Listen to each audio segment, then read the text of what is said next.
un placer, un gusto.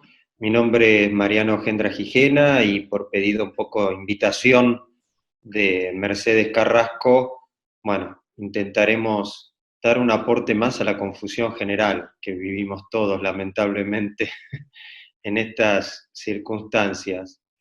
Dado la situación obviamente particular que tengo entendido, encarnan todos ustedes que están a cargo de los negocios de todo lo que es explotación de servicios en lo que es de entretenimiento y lo que es alquiler de locales para eventos, fiestas y eventos sociales, ¿no? Creo que eso es más que nada las preocupaciones. Yo quisiera comentar antes de ir respondiendo a las preguntas puntuales que acá Débora y Mercedes me han adelantado, un poco, ¿se me escucha bien? Ahí. Ah. A ver, sí, ahí está. Gracias. Sí. Bueno, un poco hacer una pequeña introducción. Yo sé que hay mucha preocupación, por supuesto hay muchas dudas, hay muchos miedos sobre la situación de cada uno, respecto a los perjuicios económicos que esto nos está generando a todos, y obviamente buscar algún tipo de certezas.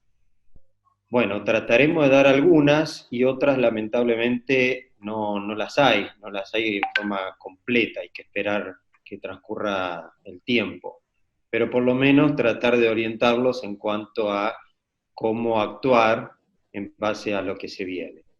En primer lugar, me gustaría decirles que desde el punto de vista jurídico, el derecho no prevé este tipo de cuestiones, prevé cuestiones cuando hay incumplimiento de una de las partes, es decir, el derecho siempre prevé o piensa que en toda relación jurídica entre dos o más partes, hay una de las partes que por X circunstancias no cumple, o porque no quiere, o porque no puede, pero que no cumple. Entonces, ante ese incumplimiento de una de esas partes, hay todo un endamiaje jurídico y una serie de herramientas que permiten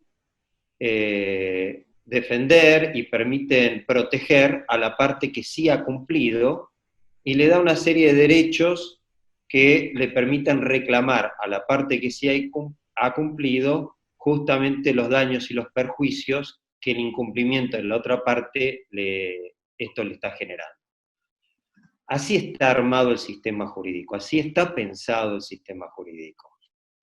No está pensado ante situaciones en las cuales ninguna de las dos partes no puede cumplir.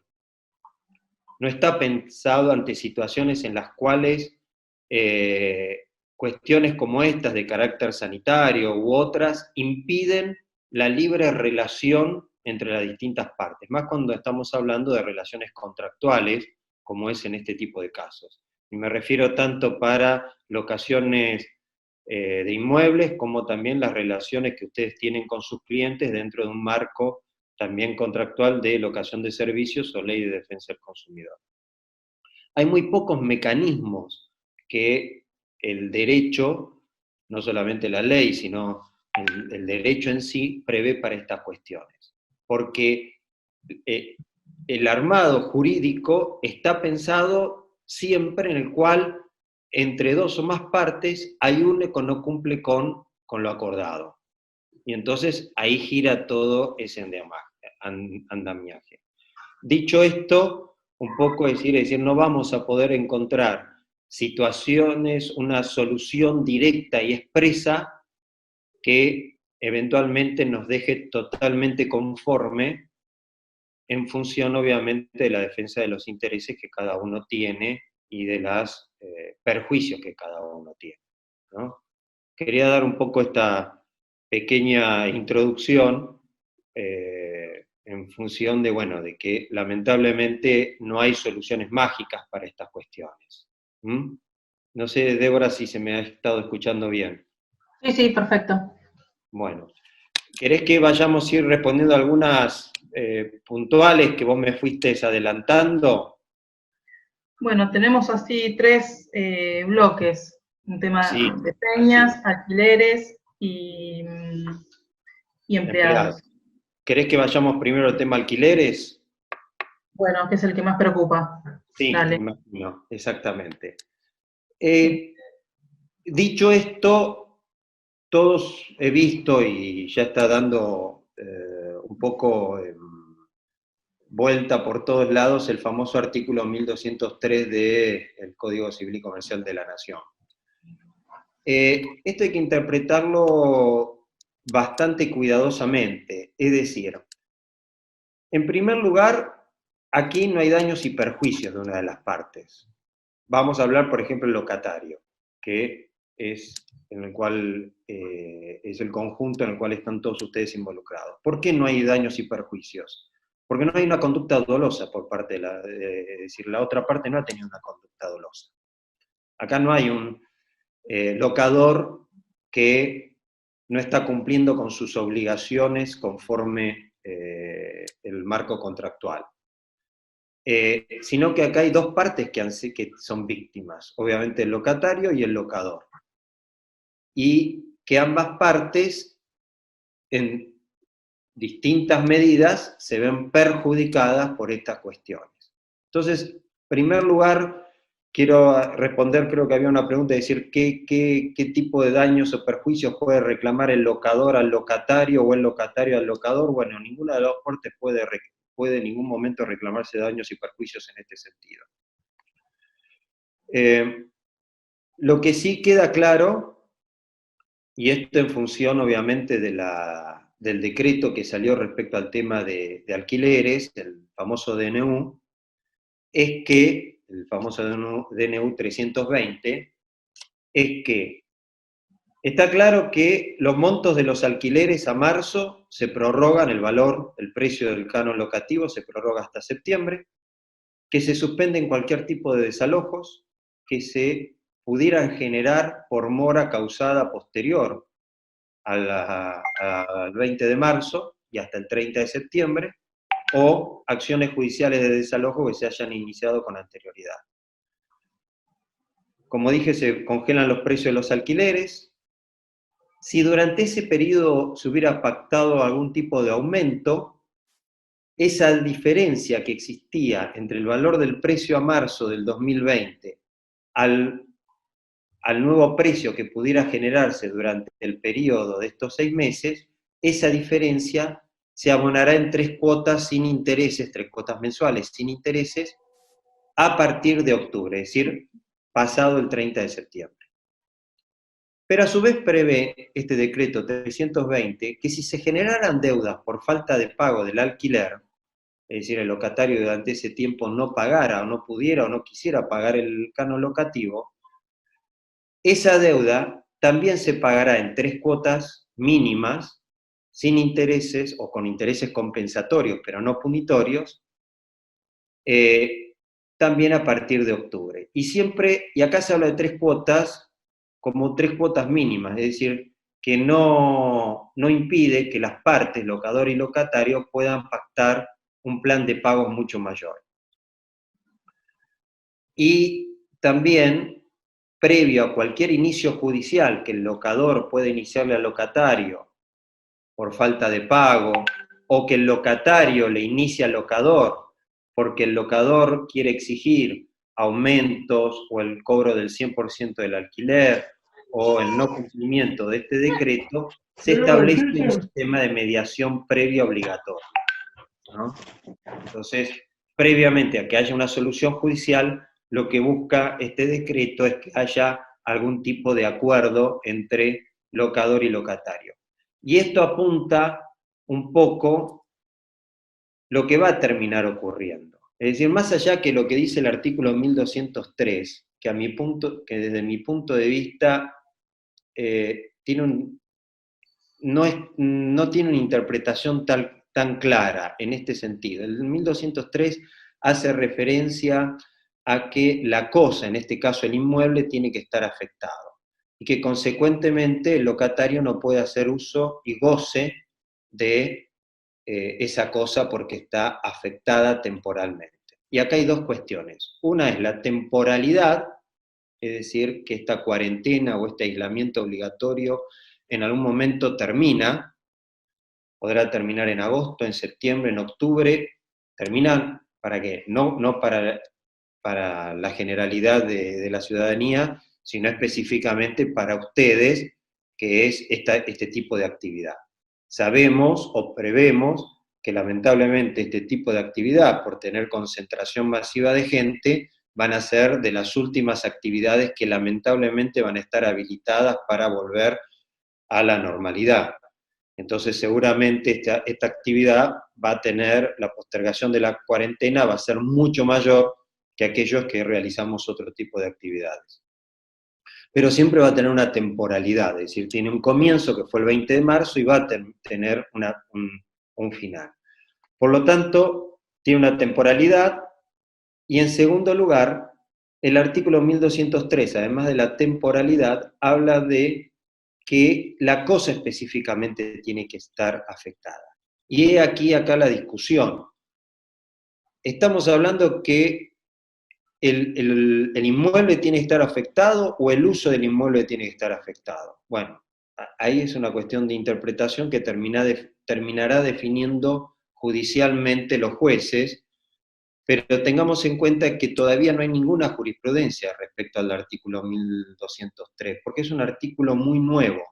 En realidad es una nueva versión del viejo artículo 1522, digo viejo por el código anterior al actual Código Civil y Comercial de la Nación, que entró en vigencia en el 2015, y hay un caso jurisprudencial de Entre Ríos respecto a un alquiler rural, pero que es una afectación específica y no masiva. Y aquí estamos ante una situación de afectación masiva, es decir, no es un solo locatario que ha entrado en la imposibilidad de usar el uso y goce del inmueble. Estamos hablando de que todos los comerciantes de la República Argentina, en su gran mayoría, salvo que estuvieran exceptuados por las actividades, es decir, estuvieran exceptuados por estar realizando actividades esenciales, el 80% de los comerciantes no pueden hacer uso y goce obviamente del comercio o del inmueble comercial que han alquilado. Consecuentemente, vamos a ver un reclamo masivo en este sentido. Yo no creo, sinceramente, que la jurisprudencia ante este reclamo masivo, ante esta temporalidad de la situación, y ante un principio de buena fe y de equidad de las partes, termine resolviendo y aplicando a rajatabla el artículo 1203 a favor del locatario. Sí, yo creo que va a haber, si estos casos masivamente llegan a la justicia, va a terminar habiendo una solución del principio de esfuerzo compartido. Similar a los casos que tuvimos, salvando grandes distancias, los casos que tuvimos en el 2001-2002 o a partir del 2001-2002 por el tema del corralito y las acreencias y préstamos en dólares que hubo en ese momento. Es decir, yo creo que basándose en la teoría del esfuerzo compartido que estableció un principio y teoría de la equidad de la Corte Suprema, se van a terminar resolviendo este tipo de casos específicamente con respecto al tema de alquileres. Aún suponiendo que la interpretación que haga la mayoría de la justicia, o en forma, y esto habrá que esperar a lo que resuelvan las cámaras, pero suponiendo que la justicia interprete el artículo 1203 a rajatabla en función a que no tiene que estar la cosa directamente afectada, sino que la afectación es a la actividad, como ocurre en este momento. Es decir, hoy en día la cosa en sí misma no está afectada, pero sí está afectada la actividad. Ustedes no pueden ejercer el comercio y consecuentemente no pueden darle al inmueble al cual alquilaron el uso y la utilidad para el cual fue alquilado. Y consecuentemente no pueden gozar de el uso y usufructo, es decir, de los ingresos que la explotación de ese inmueble les hubiera generado. No sé, Débora, si sobre esto traté de dar alguna respuesta general en base a varias preguntas que vi. Escucho alguna pregunta puntual sobre el tema alquileres. Sí, entonces, sí, hay un montón de preguntas que Anda diciéndome. la mayoría es si se puede implementar entonces este artículo, o sea, o hay que concordar con el locatario. Yo creo que la primera solución es acordar con el locador, locatario-locador. Es la primera solución y Bueno, tratar de arreglar un esfuerzo compartido en ese sentido. ¿Y qué es un esfuerzo compartido? Es decir, dejando de lado el pago de los impuestos y servicios, que eso sí va a estar siempre a cargo del locatario, pero tengamos en cuenta una cosa. Yo me concentraría más en el pago de los servicios, luz, gas, expensas, etcétera, y no tanto en el pago de las tasas inmobiliarias, impuestos, como también ingresos brutos, porque de eso no hay duda que vamos a una moratoria. El gobierno nacional, como el de la Ciudad de Buenos Aires y la provincia de Buenos Aires, ya ha adelantado de que terminada el aislamiento, la cuarentena, se van a ir aplicando distintas moratorias, planes de pago, seguramente con quitas de deuda, de intereses, etcétera, y es ahí donde todos terminaremos, digo, acogiéndonos a ese tipo de plan. Pero eso sí, eso el locatario está obligado se aplique o no se aplique en 1203, está obligado a pagar esos servicios y esas tasas e impuestos. Y con respecto al canon locativo específicamente, yo vuelvo a repetir, no creo que la justicia termine aplicando el 1203 a rajatabla. Es decir, ¿por qué? Porque la justicia va a entender, o es lógico que se entienda, que acá no hay una sola víctima, acá hay dos víctimas. En 1203 fue establecido por el legislador pensando más bien ante un caso puntual de imposibilidad por parte del locatario de la utilización del inmueble locado. Ejemplo, se produce un daño por parte de un tercero al inmueble o se produce una gran filtración al inmueble que impide la utilización del local porque está cayendo agua y consecuentemente no se puede utilizar. Y siempre y cuando el locador cumpla con sus obligaciones, si lo tiene a su cargo, de reparar el mismo o de hacer que el tercero lo repare, es decir, no hay negligencia por parte de acciones por parte del locador, el locatario ahí sí puede solicitar o la rescisión o en este caso la cesión del pago del canon. Pero acá estamos hablando de que esto ha sido, esta emergencia sanitaria, es un hecho, un caso fortuito, un hecho que, o fuerza mayor, cualquiera lo querramos definir, no quiero entrar en tecnicismos, pero es un hecho que es totalmente ajeno al locador y locatario. Y este aislamiento ha sido impuesto por el poder del príncipe, como decimos los abogados, que es decir, por el poder del Estado. Y en el cual acá hay dos víctimas, vuelvo a repetir, la víctima el locatario y el locador, cada uno perjudicado en distinto grado. Pero ambos imposibilitados de cumplir con sus obligaciones, por más que ambas partes de buena fe quieren cumplir con sus obligaciones. Consecuentemente, dudo realmente que cualquier juez termine inclinando la balanza exclusivamente a favor de una de las partes. Es decir, ni le va a exigir al locatario el pago del 100% y el cumplimiento del 100% de sus obligaciones, pero tampoco le va a exigir, es decir, dándole la razón al locador, pero tampoco le va a dar la razón al locatario en el sentido de que el locatario se exima totalmente de la responsabilidad de pagar el 100% del alquiler o del canon locativo. Yo creo que en estos casos lo mejor es tratar de llegar a un acuerdo entre locador y locatario, entendiendo que en la gran mayoría de los casos el locador va a tener algún tipo de actitud comprensiva, porque esto nos está afectando obviamente a todos, absolutamente a todos y acá no es que alguien les afecta más o menos o alguien queda totalmente indemne de esta situación. Entonces, puede ocurrir obviamente de que va a haber algún locador que se va a poner duro y no va a querer llegar a ningún acuerdo y va a exigir el cumplimiento del 100% del alquiler bajo pena de resolver el contrato. Bueno, ante esta situación tenemos el decreto 320, que por más que los amenace de que va a desalojarlos, de que va a exigir lo que sea, uno sabe de que no va a poder lograr eso, y consecuentemente, terminada la cuarentena, habrá que iniciar una mediación, como dice, obligatoria del 320, y en esa mediación obligatoria seguramente el locador va a estar, digamos, casi instado a tener que llegar a un acuerdo, y en el peor de los casos, si aún así el locador mantiene una conducta totalmente dura e inflexible, sepamos que en ese sentido es muy probable que la justicia vaya terminando, en el peor de los casos, definiendo un esfuerzo compartido.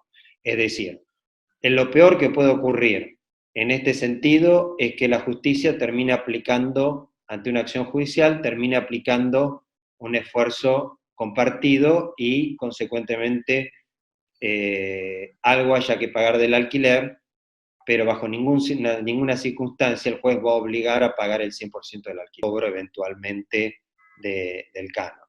Yo creo que acá la clave en la renegociación es estirar los plazos, siempre hablando de posterior a que ustedes vuelvan a tener, es decir, cuando se vuelva a reactivar la actividad y vuelvan a tener el uso y el goce del local y puedan volver a explotar el local comercialmente, que eso podrá ocurrir en octubre, en noviembre, en diciembre, en enero, en febrero, bueno, como dijimos, cuando lamentablemente este tipo de actividades vuelvan a estar habilitadas para realizarse.